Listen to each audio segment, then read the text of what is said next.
Alors, quelle est la conséquence de ça? Ben, la première conséquence, c'est que la belle-sœur, quand elle rentre chez elle, qu'est-ce qu'elle fait, à votre avis? Ça fait des mois, sinon des années, qu'elle attend d'avoir ce crédit, d'avoir un bon job, d'avoir des rentrées régulières pour aller à la banque, pour emprunter de l'argent, pour se faire construire une maison. Donc elle a vu des artisans, des plombiers, elle a un plombier, elle a un peintre, elle a un carreleur, elle a un maçon, tout le monde est prêt, elle a mis de vie, son plan est fait, l'architecte est là, le terrain est là. À votre avis, elle a son crédit, qu'est-ce qu'elle fait l'après-midi même? Elle signe des chèques. Elle signe des chèques.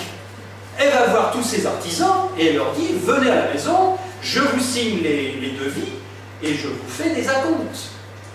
Et donc le jour même, elle redépense toute ou partie de ces 100 000 euros pour donner 10 000 euros au plombier, 10 000 euros au maçon, 10 000 euros au carreleur, 15 000 euros au peintre, etc. Et donc cet argent-là, que ce soit des chèques, des virements, que ce soit des liquides, peu importe, c'est de la monnaie nouvelle qui débarque dans l'économie. C'est de la monnaie nouvelle qui n'existait pas auparavant, qui est injectée par l'intermédiaire du plombier, de tous les corps d'État qui vont construire la maison, qui est injectée dans l'économie. Pourquoi je dis de la monnaie nouvelle qui va être injectée? Parce que cette monnaie-là, elle va se mettre à circuler tout de suite. Parce que le maçon qui attendait, qui n'avait pas de boulot, qui était en train de dire à ses gars, à ses ouvriers, les gars, le carnet de commandes, là en ce moment, c'est zéro, j'ai pas une maison à construire dans les 6 mois qui viennent. Et tout d'un coup, il y a une belle-sœur qui l'appelle en lui disant, c'est bon, j'ai eu mon crédit, venez, je vous fais un chèque de 15 000, on commence. Et je vous ferai un chèque de 15 000 dans 3 mois et un chèque de 15 000 à la fin des travaux. Le maçon, qu'est-ce qu'il se dit? Oh, c'était moins une que je dépose le bilan, mais là, il fait venir ses ouvriers, il leur dit, les gars, ça y est, on a du boulot. Les affaires reprennent. Et donc, lui, il paye ses gars. Il leur verse des salaires à ses ouvriers.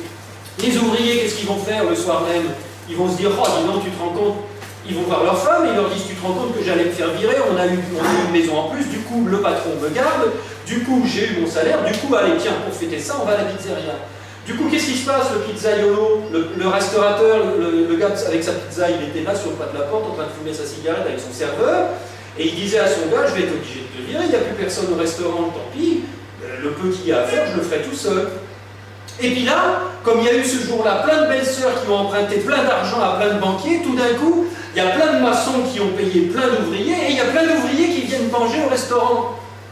Le restaurateur, il se dit, c'est génial, les affaires reprennent, je te garde, je vais même embaucher ton frère pour faire le deuxième serveur, il y a tellement de boulot.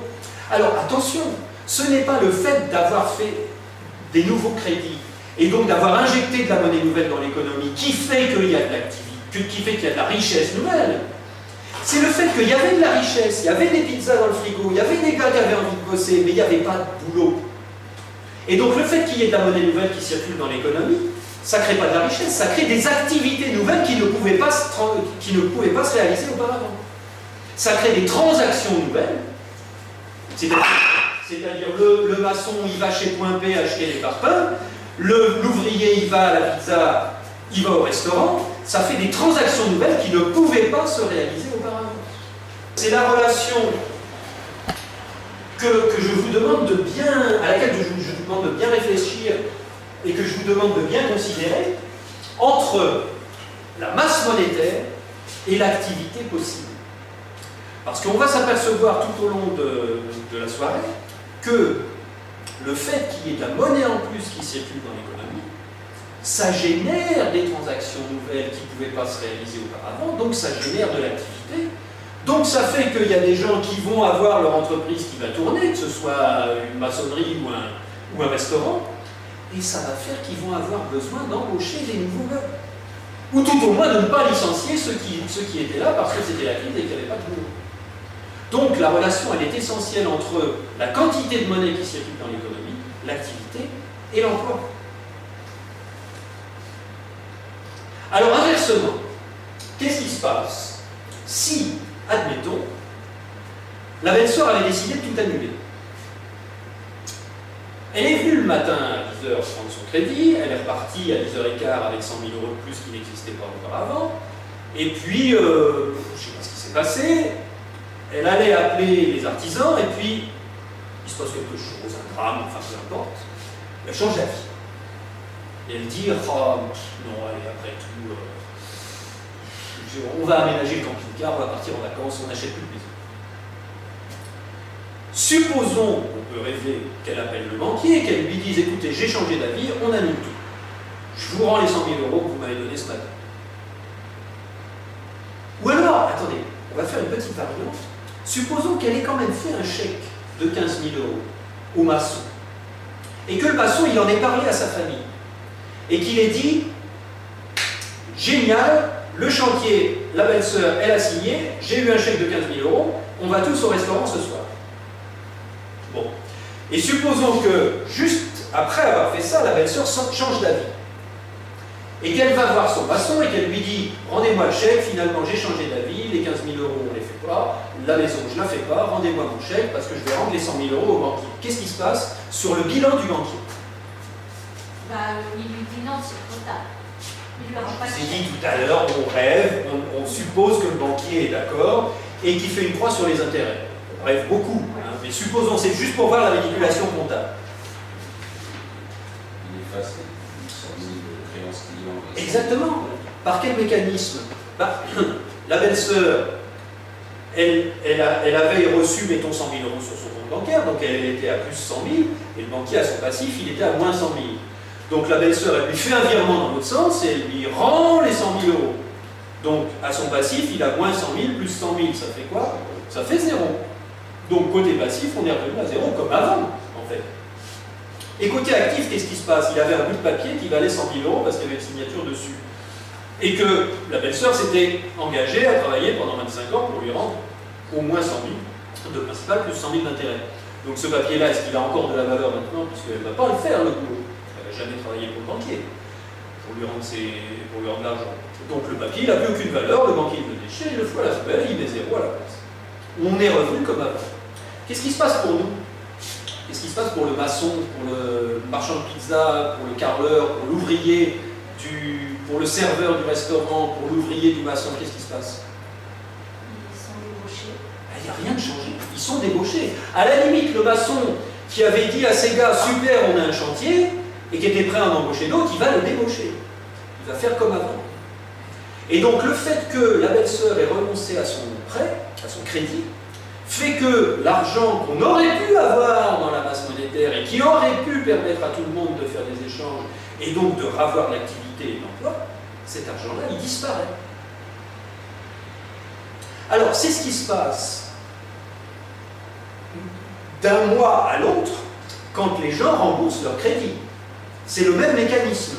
Sauf qu'au lieu d'avoir 100 000 qui reviennent à 0, on a 100 000, moins 1 000 € de crédit, 99 000, moins 1 000 € de crédit, 98 000, etc., etc. Et donc, si on a 100 000 € et qu'on rembourse 1 000 € par mois, par exemple, au bout de 100 mois, c'est revenu à 0 aussi. D'accord? Donc, quand il y a du crédit qui est émis, c'est de la création monétaire ex nihilo, ça veut dire à partir de rien, c'est du latin, nihil, nihilo, nihilisme, ex nihilo, à partir de rien. Et quand il y a du remboursement de crédit, c'est de la destruction de monnaie. C'est-à-dire la monnaie qui rentre à la banque est effacée, est détruite. Et donc ce qu'il faut bien comprendre, c'est qu'est-ce qui se passe pour la masse monétaire qu'on a, nous, pour faire nos échanges et nos transactions quotidiennes. Si on a plus de monnaie, vous avez vu que ça fait des transactions en plus, on peut se mettre à dépenser, on est content, il y a des sous en plus sur les comptes en banque, globalement. S'il y a plein de belles-sœurs qui empruntent, nous, notre masse monétaire, elle gonfle, elle se remplit, la baignoire se remplit. Par contre, s'il y a plein de gens qui remboursent et personne qui emprunte, qu'est-ce qu'elle fait, la baignoire? Qu'est-ce qu'elle fait, notre masse monétaire? Elle diminue, elle se vide. Et donc, du coup, on a de moins en moins de chiffres sur nos comptes bancaires. Et on se demande pourquoi. On se dit, mais qu'est-ce qui se passe? Tout d'un coup, j'ai dépensé mes économies, j'ai plus de fric et je me fais virer. Qu'est-ce qui se passe? C'est ça le mystère de la crise. C'est pour ça que quand les politiciens vous disent c'est la crise, il faut sortir de la crise, il faut relancer le crédit, ils n'ont pas tort. Parce que s'il y avait plein de gens qui empruntaient, effectivement, ça ferait de la monnaie en plus dans l'économie et ça relancerait l'activité. Effectivement. Et vous allez voir que quand on emprunte, on a un problème. C'est qu'il faut rendre le double de ce qu'on a emprunté. Donc là, pour l'instant, ce qu'il faut comprendre, c'est que la masse monétaire dont on a besoin pour faire nos échanges, pour que nos échanges restent stables et ne fassent pas à la fois une bulle, un boom économique et non plus une crise économique, il faudrait que notre masse monétaire reste à peu près stable. Voilà, il n'y aurait pas de progrès, il n'y aurait pas de croissance, mais bon, on pourrait peut-être vivre comme ça, surtout dans une planète limitée. Pour qu'on ait suffisamment d'argent au quotidien, il faut tout le temps, pour compenser les gens qui remboursent des intérêts et qui font baisser la baignoire, il faut tout le temps qu'il y ait des nouveaux emprunteurs qui arrivent pour remplir la baignoire.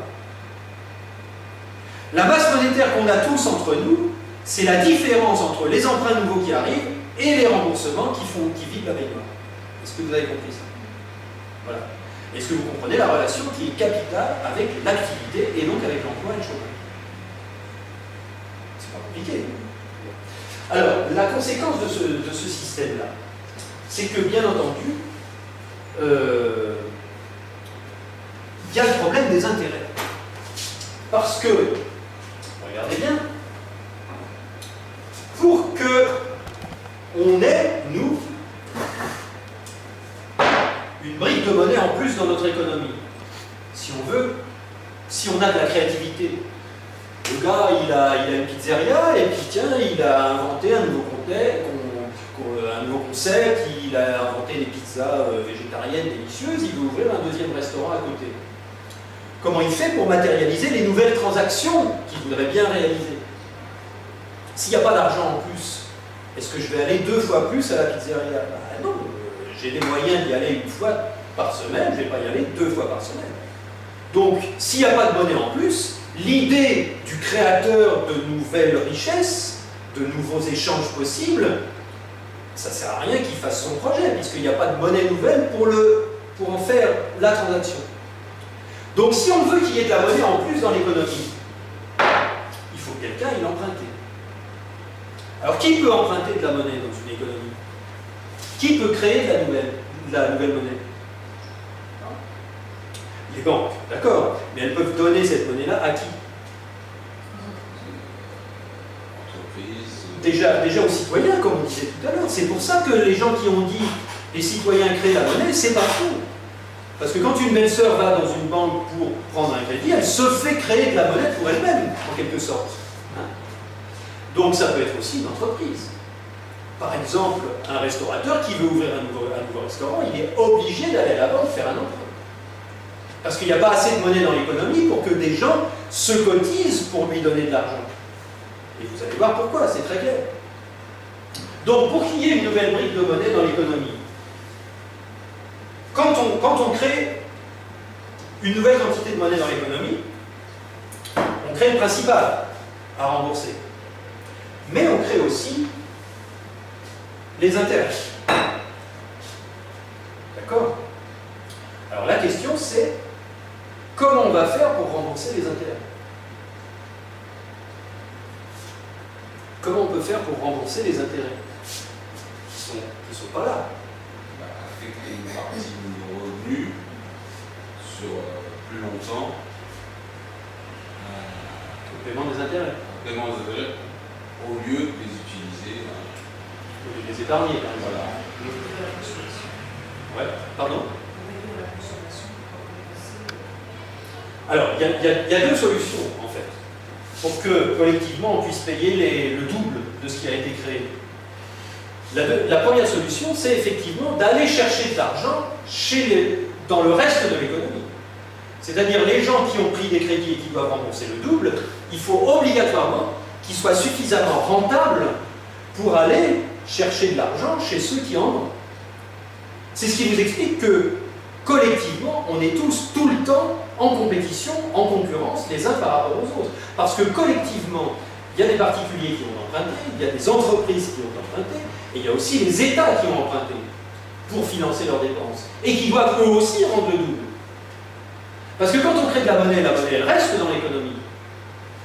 Mais quand il faut payer des intérêts, il faut forcément aller les chercher dans la masse monétaire existante. Donc la première chose à faire pour payer les intérêts, c'est d'aller chercher de l'argent chez les autres. Mais tout le monde est dans la même situation collectivement, puisque nous, en tant que particulier ou en tant qu'entreprise ou en tant qu'État, on paye des impôts sur les intérêts de la dette à l'État, on paye plus cher les prix des entreprises parce que les entreprises doivent payer leurs intérêts, et si on est endetté personnellement, on paye les intérêts sur nos prêts personnels. Donc tous collectivement, il faut toujours rendre plus d'argent que ce qui a été emprunté. Donc il faut toujours rendre plus d'argent que ce qui a été créé dans la masse monétaire. Donc il n'y a jamais assez d'argent pour payer ce qu'il y a à payer. Est-ce que tout le monde comprend bien ça? Donc, première solution, il faut se battre les uns contre les autres pour rembourser le double de ce qui a été créé. Et deuxième solution, et là vous allez comprendre tout de suite pourquoi les politiciens veulent absolument avoir de la croissance. La deuxième solution, c'est que un emprunteur futur vienne emprunter une brique de dette en plus pour payer cette brique d'intérêt. Et là, il y a assez de monnaie dans l'économie pour payer la dette. Mais pour se faire créer cette brique-là, cette brique d'intérêt, je ne veux pas que ça se casse la figure, pour se faire payer cette brique-là, cette brique d'intérêt,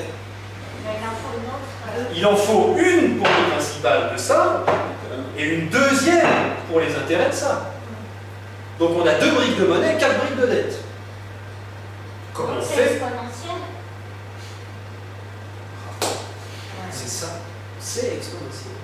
Parce que pour payer les 2 briques de dette en plus, il faut que quelqu'un emprunte 2 briques de monnaie. Mais en créant ces 2 briques de monnaie-là, il va s'obliger à créer pour la communauté.